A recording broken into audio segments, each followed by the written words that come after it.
That's what Grant Shapps wants to do with greenhouse gases. He wants to store them in enormous caverns in the North Sea. Scientists say that it is, interesting technology, but probably not something that you should be relying upon in the current circumstances. The UK government plans to defy scientific doubts. I mean, when did that sentence right there stop being terrifying? Brexit, isn't it, probably? The UK government plans to defy scientific doubts. Oh, great. Who are we trusting on this one, then, if not the scientists? Grant Shapps. What? The bloke that used to sell get-rich-quick schemes on the internet under a false name? Yeah, him. So we've got scientists queuing up to tell us that this isn't a very good idea, and then in the red corner, or the blue corner, or whatever it is, it's not green, in that corner, you've got Grant Shapps saying, hey, guys, roll up, roll up, roll up. This one's great. This one's a winner. This one is the solution to all our problems. I mean, good grief. 6 minutes after 10 and my head's already exploded. The bloke that used to sell get-rich-quick schemes on the internet under a false name is now defying scientific advice to place, in the words of one report this morning, a massive bet. Grant Shapps is placing a massive bet. And the chips, the stakes, that's our future, really. It's an existential bet, in a way. And he's marching into the casino with all the scientists going, don't put it there, don't put it there, don't put it there. And he's going, I'm Grant Shapps today. Yesterday I was Michael Green. This time next week I might be Sebastian Fox again. Those are both names that he has used while conducting business in the arena of get-rich-quick schemes on the internet. You think I'm kidding? Look it up. Secretary of State for Energy, whatever the official title is this week. He's marching into the casino with scientists bellowing from every corner of the building that this is a really bad idea. And he's taking our future and our children's futures and sticking it all on a big, massive bet. And the bet is that they'll come up with the technology they need to assuage the impact of the policies they're introducing, which essentially involves setting fire to ever more fossil fuels, and store it all in large caverns underneath the North Sea. And I don't really know what to say. 7 minutes after 10 is the time. I don't really know what to say because that cognitive dissonance is kicking in again. We are supposed to be reducing the amount of greenhouse gases in the atmosphere while simultaneously not adding to the amount of greenhouse gases in the atmosphere. That's what net zero means. It means reducing emissions as much as possible, as well as balancing out any that remain by removing an equivalent amount.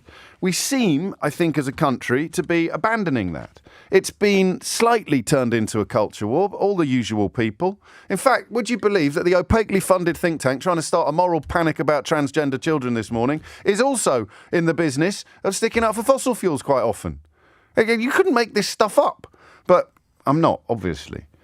But I don't know what to say. How do we talk about it on a day like today? About 1,000 pages coming out today. Some of it will be good. There's going to be more offshore wind, hydrogen, heat pumps, electric vehicles. But the fundamental gamble is that we can expand oil and gas in the North Sea. We can use more oil and gas in the North Sea by believing, I think, if you want to keep it Brexity, by believing that we will very soon have the technological capabilities to capture and store huge amounts of greenhouse gases in enormous undersea caverns beneath the North Sea.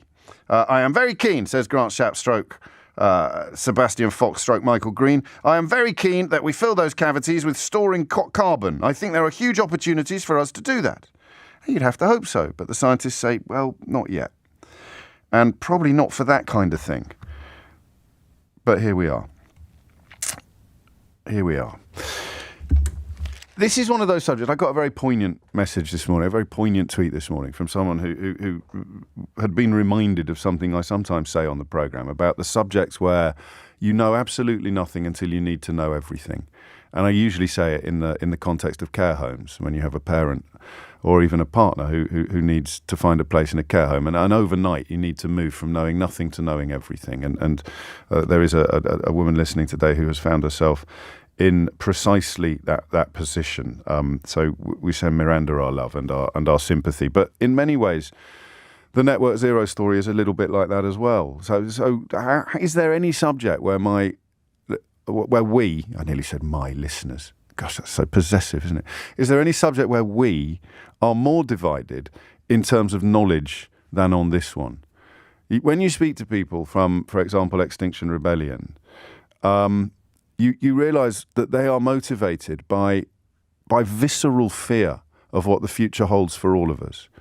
While tabloid journalists are queuing up to crucify them or to pretend that they're all sort of work-shy layabouts, you've got retired people, vicars, accountants, all sorts of people from all walks of life uniting in the belief that we are in mortal peril as a species. Mortal peril. And that we absolutely have to do something serious and immediately about greenhouse gases. And then a day like this comes along where you read about our government in many ways moving in exactly the opposite direction from the one that even Rishi Sunak has conceded not long ago we should be moving. I think it was at COP26, which was only last year, wasn't it, that he was saying, or was it the year before? It's so hard to keep up. But he was pretty clear that this was a subject or an area in which absolutely urgent action was needed and that it was the responsibility of government to take that action. And yet here we are, it would appear, stepping back from a commitment even to the cause. I still don't know what to say. 11 minutes after 10 is the time. Except, of course, that there will be people listening to this programme who are now feeling in their tummies something that they live with every day, a sense of physical distress, a sense of genuine terror about climate breakdown, a sense of absolute horror about the failure to be properly committed to net zero, whether globally or nationally. And I don't know what it's like to be you. And here's the weird thing. It's where my cognitive dissonance capture caverns underneath the North Sea are going to be bursting at the seams by 10:15. I don't know if I should say this, but there's a large part of me that doesn't want to be like you. You're right, but you're frightened. I don't want to be frightened all the time. I think that climate change was probably a really big part of that phenomenon we explored together on Monday or Tuesday of this week, the sort of global gloom index, the measure of mental distress that people are living with and the way that it has gone up exponentially over the last 20 or 30 years. This must be one of the biggest reasons for it.